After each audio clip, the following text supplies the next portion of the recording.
Assalamualaikum warahmatullahi wabarakatuh. Saya Fauzan Febrian, mahasiswa semester 3 dari Prodi Teknik Informatika.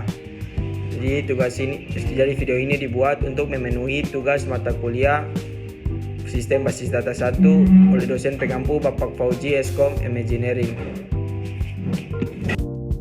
Jadi saya akan menjelaskan normalisasi pada basis data. Oke, langsung saja. Pertama, pengertian normalisasi.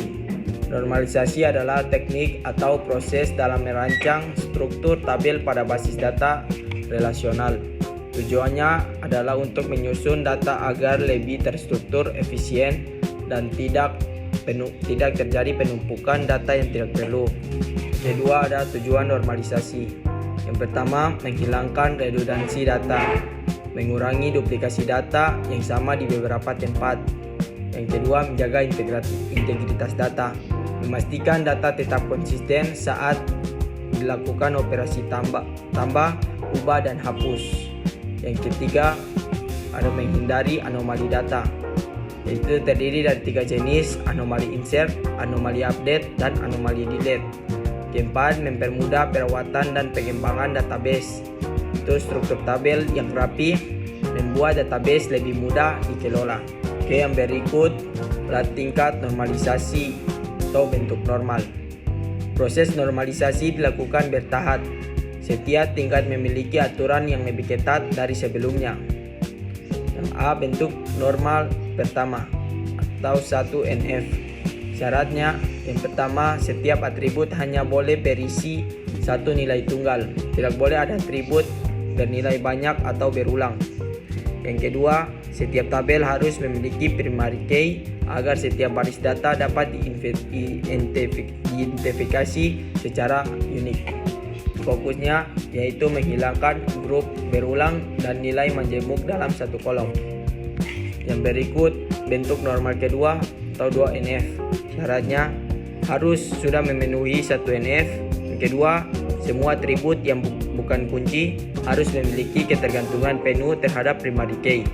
Fokusnya yaitu menghilangkan ketergantungan parsial, berlaku jika primary key terdiri dari lebih dari satu atribut. Ketiga, bentuk normal ketiga atau 3NF. Syaratnya yang pertama harus sudah memenuhi 2NF. Yang kedua, tidak boleh ada ketergantungan transif, artinya atribut non kunci tidak boleh bergantung pada atribut non kunci lainnya. Fokusnya yaitu memisahkan atribut yang tidak berhubungan langsung dengan kunci utama. Berikut bentuk normal BCNF, Boyce Code Normal Form. Syaratnya merupakan versi lebih ketat dari 3NF. Setiap determinan harus merupakan kandidat key. Fokusnya menangani anomali yang masih mungkin terjadi pada 3NF jika ada lebih dari satu kandidat key. Yang berikut bentuk normal keempat atau 4NF. Syaratnya harus sudah memenuhi BCNF. Yang kedua, tidak boleh ada ketergantungan multivalued. Fokusnya memisahkan hubungan antar atribut yang tidak saling terkait. Yang kelima atau yang terakhir yaitu bentuk normal kelima 5NF. Syaratnya yang pertama harus sudah memenuhi 4NF. Yang kedua, tidak boleh ada ketergantungan join yang tidak perlu. Fokusnya memastikan tabel tidak dapat dipecah lagi menjadi tabel yang lebih kecil tanpa kehilangan informasi. Jadi sekarang kita masuk ke kelebihan normalisasi. Pertama, struktur data menjadi lebih logis dan mudah dipahami. Kedua, penggunaan ruang penyimpanan lebih efisien karena minim duplikasi. Yang ketiga, data lebih konsisten dan valid. Empat, minimalkan risiko inkonsistensi data. Oke, yang terakhir yaitu kekurangan normalisasi.